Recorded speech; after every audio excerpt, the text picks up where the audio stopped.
The gospel is mentioned 96 times in 91 verses of the New Testament.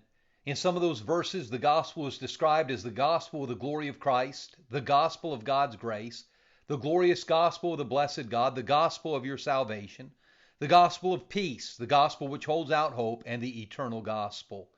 Jesus commanded his earliest followers to go into all the world and preach the gospel to every creature.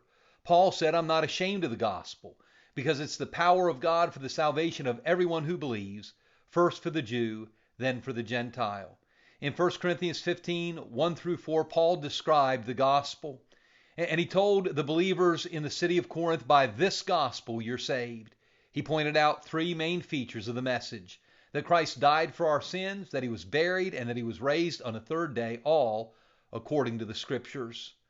Some have called the gospel good news. Some have said it's the best of all possible news. Some people hear the message and say it's too good to be true.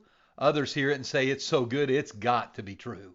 But folks, the gospel's only good news if it gets there on time. So let's make sure that we share the gospel with people that we love. Pick one person, pray for that person, and share the gospel with them before it's everlastingly too late.